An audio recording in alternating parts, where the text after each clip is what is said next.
స్త్రీ వశీకరణం కానీ పురుష వశీకరణం, ఈ రెండు వశీకరణాలు స్త్రీ కానీ పురుషుడు కానీ వర్తిస్తాయి. మనం చెప్పిన మాట వినకపోయినా మన దగ్గరికి వచ్చే విధంగా, మనం మాటకి గౌరవించే విధంగా, మనం రమ్మంటే రావాలి, పొమ్మంటే పోవాలి, కూర్చుంటూ కూర్చోవాలి, లెమ్మంటే లేవాలి, మనం చెప్పిన మాట గౌరవించి మనం పెళ్లి చేసుకోవాలనే విధంగా కూడా స్త్రీ వశీకరణ కానీ పురుష వశీకరణం కానీ ఉంటుందమ్మా. ఈ వశీకరణం అనేది వాళ్ళకి ఏ విధంగా ఎవరి గురించి మనం చేయాలనుకుంటున్నామో వాళ్ళ పేరు మీద కూడా ఆ వశీకరణం పట్టుకొని ఆ మంత్రం ఒకటి చెప్తాను. ఆ మంత్రం మీరు జపించగలిగారంటే, ఆ వశీకరణం పట్టుకొని ఆ మంత్రం జపిస్తే 11 రోజుల్లో ఆ వ్యక్తి, నువ్వు ప్రేమించిన వ్యక్తి కానీ, అమ్మాయి కానీ, అబ్బాయి కానీ 11 రోజులు మీ దగ్గరికి వచ్చేది ఖచ్చితంగా గ్యారెంటీగా జరుగుతుంది. ఎటువంటి ఫలితాలు ఈ రోజున గోచార రీత్యా ఉండబోతుంది, తదితర అన్ని వివరాలు విపులంగా వీడియోలో తెలుసుకుందాము. వీడియో మీకు నచ్చితే తప్పకుండా ఒక చిన్న లైక్ చేసి మమ్మల్ని సపోర్ట్ చేయండి. ఈ జాతకుల మీద ఈ రోజున మిక్కిలి కోపం వస్తుంది. ఈ రోజున కుటుంబ సభ్యులకు కానీ స్నేహితులకు కానీ అంతటి కోపం వస్తుంది.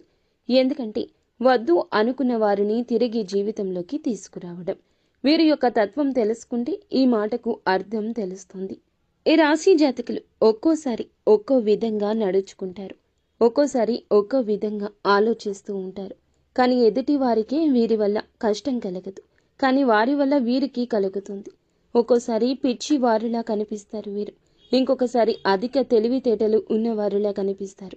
మోసపోయే సమయంలో వీరిని పిచ్చివారు అని చెప్పక తప్పదు. ఒక నిర్ణయం తీసుకునే ముందు ఎంత ఆలోచిస్తారో తీసుకున్న తర్వాత అంత ఆలోచించరు. 2 విధాలుగా ఉంటారు. వీరిని చూస్తే కుటుంబ సభ్యులకు అర్థం కాదు. ఈ రోజున ఒక స్త్రీ విషయంలో మీ యొక్క నిర్ణయం తప్పవుతుంది. అవును, వింటుంది నిజమే. ఆ యొక్క స్త్రీ మీ జీవితంలోకి మంచి వారే అయ్యుండొచ్చు, కానీ అవసరానికి వచ్చిన వారిని గుర్తుంచుకోండి. ఈ రోజున వారి స్వార్థం ఎంతైనా చేయిస్తుంది. ధన స్వార్థం కావచ్చు, మనిషి సాయం కావచ్చు, మిమ్మల్ని మీ జీవితాన్ని ప్రభావితం చేస్తుంది. అప్రమత్తంగా లేకపోవడమే ఇందులకు మూల కారణం. ఇందులకు కాను జీవితంలో కుటుంబ సభ్యులతో ఎప్పుడూ జరగని ఒక గొడవ జరగచ్చు. అగాధం వస్తుంది, ఒంటరి అనే భావన వస్తుంది. చివరాఖరికి మీ జీవితం శూన్యం అయినట్లు అనిపించవచ్చు. ఒక స్త్రీ ఈ రోజున మీ వెనకాల ఈ విధంగా చేస్తుంది. స్నేహితురాలు కావచ్చు, బంధువు కావచ్చు, సన్నిహితురాలు కావచ్చు. మిమ్మల్ని వద్దు అని వెళ్ళిపోయింది ఆ స్త్రీ. మీరే వద్దని దూరం కూడా పెట్టేసిన స్త్రీ కావచ్చు.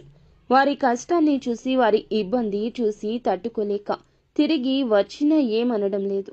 ప్రస్తుతం మీ జీవితంలో ఉన్నారు అంటే ఎప్పటి నుంచో ఉన్నారు, కానీ వారి యొక్క ప్రవర్తన ఈ రోజున చాలా వరకు మోసం చేసే విధంగా మారిపోతుంది. వారు ఒక సీక్రెట్ని మెయింటైన్ చేస్తున్నారు. చాలా వరకు మీ గుండె దడ పుట్టించే విషయం అది. మీ దగ్గరకు వచ్చిన వారు మిమ్మల్ని ఆర్థికంగా మోసం చేయాలనుకుంటున్నారు. ఆల్రెడీ చాలాసార్లు చేశారు, ఈ రోజున చేస్తారు. మిమ్మల్ని ధనపర విషయాల్లో ముంచేస్తారు.